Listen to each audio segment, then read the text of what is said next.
Hi everybody, it's Principal Fuhrer from Grant School, and I'm not sure you're aware, but March is Women's History Month, and I thought it would be a good time to read a really great book about a lot of very famous women that had an impact on our country and the world. And this book is called She Persisted, and it's written by Chelsea Clinton, and it's illustrated by Alexandra Boyger. She Persisted, 13 American Women Who Changed the World. And Chelsea Clinton writes, it's inspired by Senator Elizabeth Warren and in celebration of all women who persist every day. Sometimes being a girl isn't easy. At some point, someone probably will tell you no, will tell you to be quiet, and may even tell you your dreams are impossible. Don't listen to them. These 13 American women certainly did not take no for an answer. They persisted. Harriet Tubman was born a slave, and her story could have ended there. Instead, she persisted, escaping from slavery and becoming the most famous conductor on the Underground Railroad. She risked her life many times to lead countless slaves to freedom, including her family, friends, and strangers. Every person she led to freedom arrived safely. I should fight for my liberty as long as my strength lasted. Once Helen Keller became blind and deaf as a toddler. Few people thought she'd be able to learn to read, write, or speak, but she persisted. Helen learned how to do all three and not only became the first person with deaf blindness to graduate from college, but she used her story to help fight for more opportunities for people with disabilities in the United States and around the world. One can never consent to creep when one feels an impulse to soar. After her family fled poverty and the threat of violence in Ukraine for a new home in New York City, Clara Lemlich got a job working at a garment factory. She wrote that the factory's conditions made women into machines, and so she persisted, organizing picket lines and strikes that ultimately helped win better pay, shorter hours, and safer working conditions for thousands of workers, both women and men. I am one of those who suffers from the abuses described here, and I move that we go on a general strike, she said. Nellie Bly became a reporter in part because a male writer had said that working women were a monstrosity, and she wanted to prove that women could do anything, at times putting her safety at risk. She persisted throughout her career in exposing real monstrosities, pretending to be a sweatshop worker and a patient in a mental hospital to show how badly people were being treated. She says, I have never written a word that did not come from my heart. I never shall. Inspired from an early age by her brother's childhood illnesses, Virginia Apgar was determined to be a doctor long before many girls had such dreams. Even though she qualified to be a surgeon, the male head surgeon at her hospital discouraged her because she was a woman. Nevertheless, she persisted, becoming an anesthesiologist and creating the Apgar score to test a newborn baby's health, which hospitals all over the world still use today. She said, nobody but nobody is going to stop breathing on me. After Maria Tallchief's family moved to California, partly to support Maria's dreams of becoming a dancer, she was teased by students in school for her Native American heritage, and later was encouraged to change her last name to something that sounded Russian, since many professional dancers at the time were from Russia. She persisted, ignoring all the taunting and poor advice to become the first great American prima ballerina. She said, it never occurred to me to say, it hurts to do that.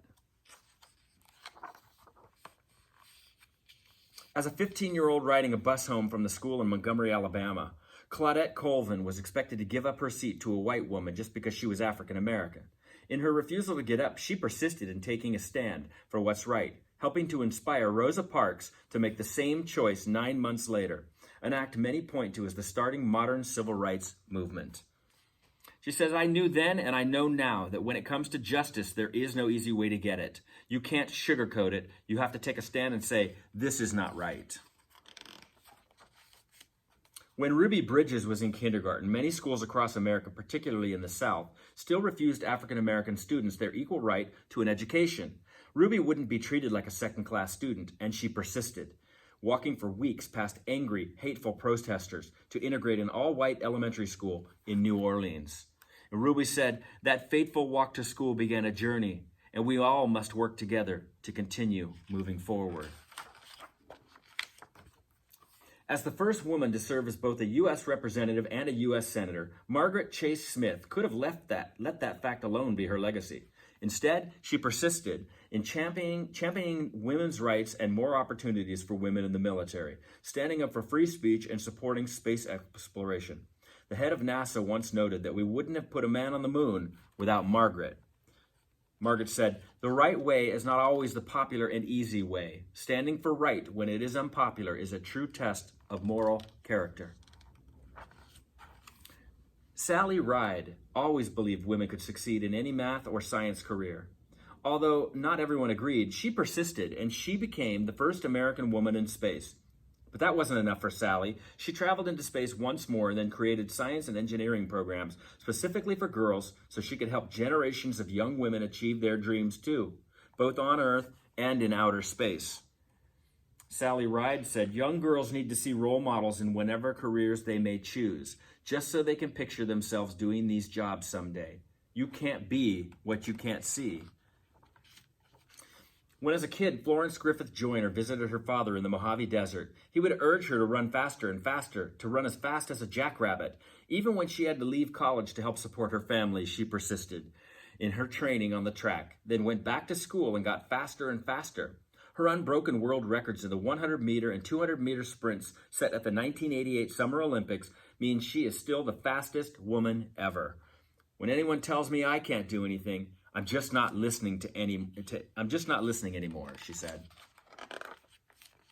Oprah Winfrey's grandmother expected Oprah to follow in her footsteps and become a maid. Oprah knew, even as a little girl, that her dreams would take her somewhere else.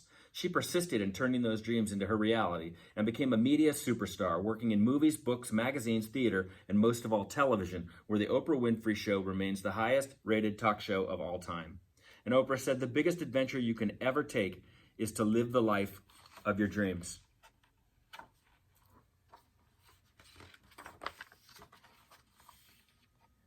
Watching fictional judges on television inspired Sonia Sotomayor to want to be a real-life judge when she grew up. She knew she'd have to speak English as well as she spoke Spanish, study hard in school, and manage her diabetes before she could one day wear a judge's robe with a gavel in hand. She persisted, eventually becoming a Supreme Court justice and the first ever Latina to sit on America's highest court. The judge said, "I have never had to face anything that could overwhelm the native optimism and stubborn perseverance I was blessed with."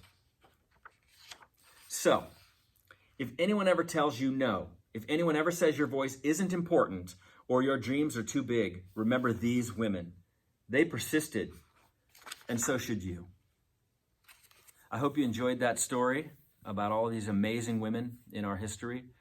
And of course, you can go out and research them for their stories that are a little bit more in depth. And we hope you're all well, and we miss you. Go Geckos, and we'll see you soon.